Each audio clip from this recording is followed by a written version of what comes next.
Marja Taliban wage campaign of intimidation. Taliban have begun waging a campaign of intimidation in Marja that some local Afghan leaders worry has jeopardized the success of an American-led offensive meant as an early test of a revised military approach in Afghanistan. Taliban tactics have included at least one beheading and a broader effort to terrorize residents and undermine what military officials have said is the most important aim of the offensive: the attempt to establish a strong local government that could somehow restore services. The offensive ousted the Taliban from control of their last population center in southern Helmand province, but maintaining control over such territory has proved elusive in the past. Though Marja has an occupation force numbering more than one coalition soldier or police officer for every 8 residents, Taliban agitators have been able to wage an underground campaign of subversion, which residents say has intensified in the past 2 weeks. After dark, the city is like the kingdom of the Taliban, said a tribal elder living in Marja. Again, after dark, the city is like the kingdom of the Taliban. The government and international forces could not defend anyone even 1 kilometer from their bases.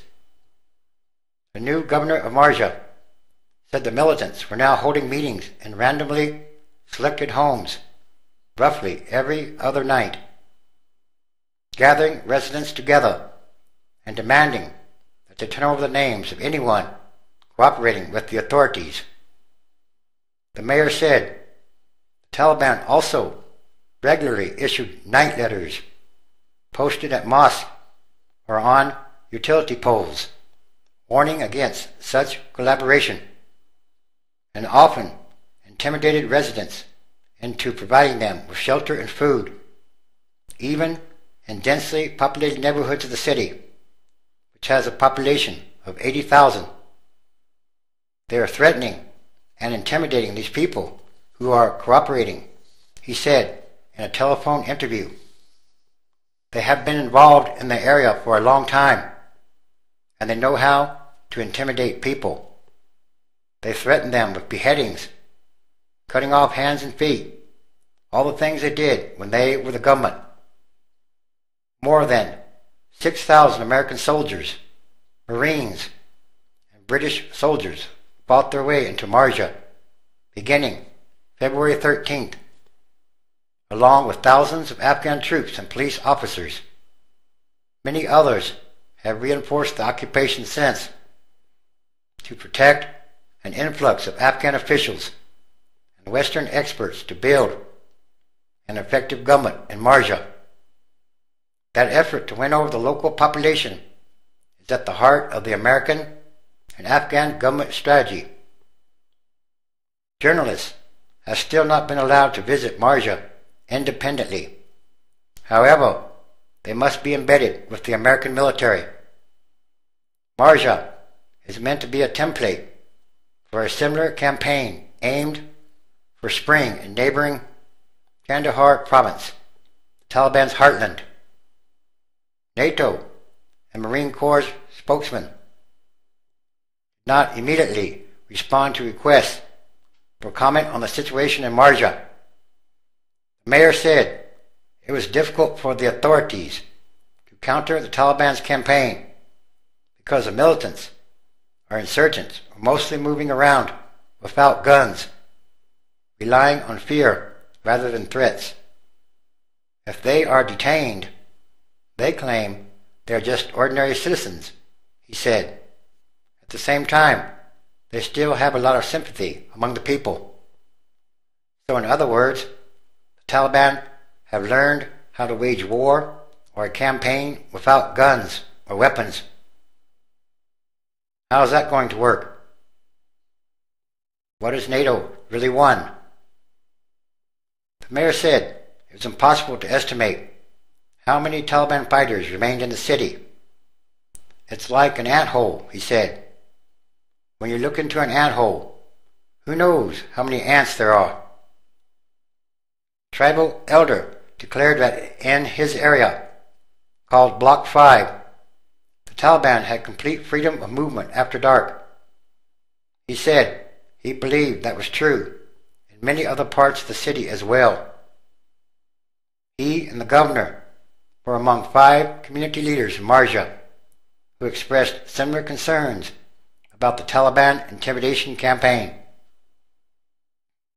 On March 10th, the elder said a resident of the same area, 25, was abducted from his home and beheaded, and his body was dumped at night next to the main local school, where residents would be certain to see it in the morning.